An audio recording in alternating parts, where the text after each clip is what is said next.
Is Baker Mayfield the favorite to win MVP? On Sunday, Baker Mayfield and the Tampa Bay Bucs won yet another tight game over the Seattle Seahawks, 38-35, with Baker racking up 379 yards, 2 touchdowns, and a passer rating of 134.7. But it wasn't always easy. In this video, we're going to cover Baker Mayfield's strategy during the game with on-the-ground reporting, Baker and Coach Bowles' thoughts on wide receiver Emeka Egbuka, and the case for Baker Mayfield winning MVP, so make sure you stick around to the end of the video. So Doug, you were at this game and you were able to ask Baker about his strategy as the game went on. What did you learn? Well, it was interesting, especially in the first half, because Baker came into this game and he had talked about in the offseason with Josh Rosen as a new OC, going deep more often than they did last year because they didn't really do that a lot under Liam Cohen. Baker had 27 passing attempts of 20 or more air yards in the first 4 weeks of the season, which led the NFL.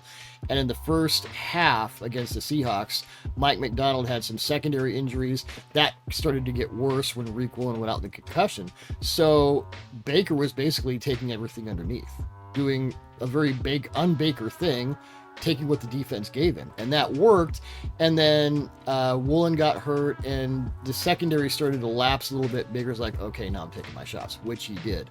But that to me was an interesting, and I asked him, was that the plan or was that just something you saw? Yeah, they did a good job of not allowing any shots over the top, trying to make me take the easy completions down low, and obviously, you know, who knows? They had a lot of guys banged up in the secondary, so it could have been with that. It was something, he said, it was something I saw sort of play to play, where they were doing a really good job of just capping everything as opposed to letting the guys run deep, which was an interesting strategy given the Buccaneers' own injury issues at receiver. And then when Baker saw vulnerability, he just took it over and over to Emeka Egbuka, who's just been amazing.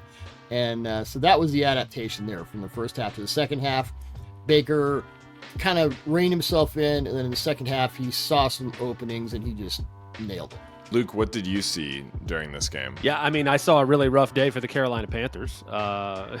Watching Sam Darnold and Baker Mayfield have that particular game against one another. But no, Baker did a fantastic job of what he always does, which is rising to the moment, rising to the occasion, not getting... I mean, this game changed lead so much. It was 13-0 Tampa Bay with like 10 seconds left in the first half.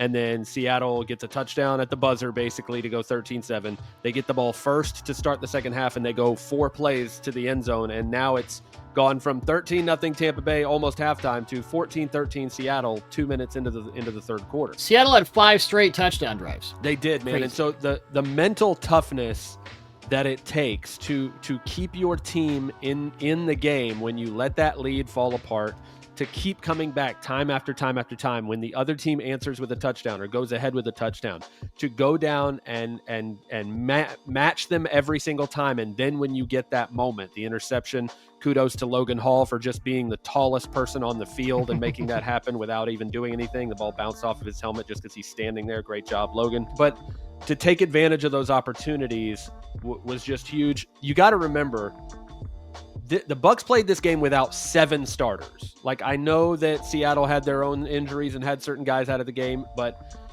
this game was a microcosm of the entire season for Tampa Bay. They spent 3 games without Tristan Wirfs, their all-pro tackle, 3 games without Chris Godwin, their all-pro wide receiver. They've had 2 games without Mike Evans, now their top wide receiver. They've been missing starting right tackle Luke Gedeke since the first drive of week 2. They've been missing Kalijah Cansey, their pass rushing interior guy, since halftime of week 2. They've been without Cody Mauch, their starting right guard. They didn't have Bucky Irving on Sunday. They had 2 of their 3 starting corners out of the lineup on Sunday as well. And so all of these things going wrong is why the Bucs are in all these close games. But again, good teams find a way to win these games. Bad teams find a way to lose these games. The Bucs keep finding ways to win every single week, and it's number 6 that's driving everything. He's driving the belief. He's driving even day to day in practice. Like, that's the guy you rally around so that you know, hey, when things are down, we know we can bring him back. If we're in a position to take advantage of an opportunity, we know he's going to give us a shot. And look at who he's taken advantage of. If there's a shot downfield to Egbuka, great. If it's Sterling Shepard, great, touchdown. If it's that scramble drill was ridiculous. So many guys made an impact in that game Ryan Miller blocking on the edge, sealing the edge on one of those touchdown runs from Rachaad White. How about Rachaad White stepping up from barely being involved in the offense at all when Bucky is healthy to being the guy, and then he delivers with a fantastic game. Clutch plays, again, the 2 touchdown runs from Rachaad. I know I'm getting away from Baker here, but like all of those guys had to play roles, but you have to have a quarterback in the huddle that inspires the belief in the rest of the team. I don't know that anybody's doing that better than Baker right now. 5 weeks into the season, the Bucs are 4-1 despite all those injuries. Baker has 10 touchdown passes to just 1 interception. I don't know what quarterback in the NFL is playing better football than him right now, and that's why the Bucs are one of the teams with the best record in the NFL right now. Well, look at the challenge. I mean, he has to go cross country to a place that's a hellhole for opposing teams in Seattle. And by the way, the Seahawks had the #1 defense in DVOA before Baker showed up. Now they're down to 8th. He did that. Pretty impressive. Doug, another thing you were able to ask Baker and Coach Bowles about was wide receiver Emeka Egbuka. What did you learn about their thoughts about this standout wide receiver? Well, yeah, 19th overall pick, and everyone. Well, they already have Evans and Godwin. Why are they taking another receiver? Well, now you know why. Loved him at Ohio State. You know, people talk about the speed and the separation to score and the blah blah blah. You watch his college tape; it's like he has it all in the ball. And I asked Baker and Coach Todd Bowles, have you ever, you know, Baker's thrown to all different receivers. Bowles has been coaching since Moses wore short pants.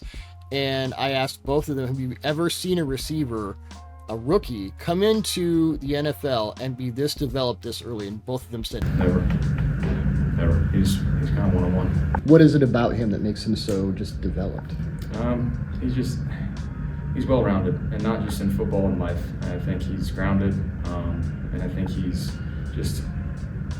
genuine in everything he does. He's intentional, and you just don't see that often. Baker said he's one of one. There's no one like him. He's so intentional, he's so smart, and to have someone with his talent be as maniacal about the little details, the little nuance of the position, it's just not something you usually see. So they have been, you know, as Luke will tell you, they've been seeing it since training camp, and it's certainly paying off on the field now. You know, I go back to something that Doug said a few weeks ago when we were talking about Egbuka coming out of week 1, which is that all the things that people seem to be concerned about him coming out were things that they said about Justin Jefferson also. And Justin Jefferson was a later first-round pick on the back half of the first round because people wanted to talk about what they thought he could not do instead of focusing on what he did well. He was basically, in short, just to interrupt real quick, he was a slot receiver at LSU. They thought he couldn't play outside. There was another receiver from Ohio State on the other side of the field, Jackson Smith-Njigba, who had that same sort of thing, and in both cases, it's completely untrue. I think it's one of those, people get obsessed with the ceiling of a guy who has elite physical traits, and they really don't know how to quantify the intangible things and the small technical advantages and advances that a guy like Egbuka brings to the table. And I think we're seeing how much, again, this is a guy who was supposed to be a late first round, like borderline first round pick the year before. He was expected to come out of that draft. And like so many of those Ohio State guys, they were just so pissed off that how that season ended. They wanted to go back. They had unfinished business. They went back. They won a national title. And so a guy that was already, I mean, I remember my scouting report coming out that year was like, this guy's a really polished player. He's ready to be a pro, even for an underclassman. He's an NFL-ready guy. So that guy went back and got another year of experience, another, you know, again, a guy that understood how to win a championship at Ohio State.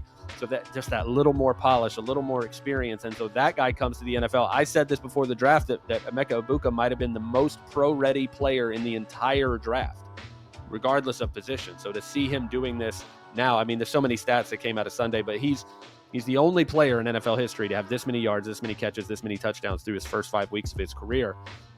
And when you look at the other guys that are even in that conversation, I mean, the sky's the limit here for this guy, because if you look again at this offense, Baker Mayfield's 30 years old. If he stays healthy, he's going to be the quarterback of this team for at least another 3 to 5 years if we're looking at the way the rest of the league works with these veteran quarterbacks.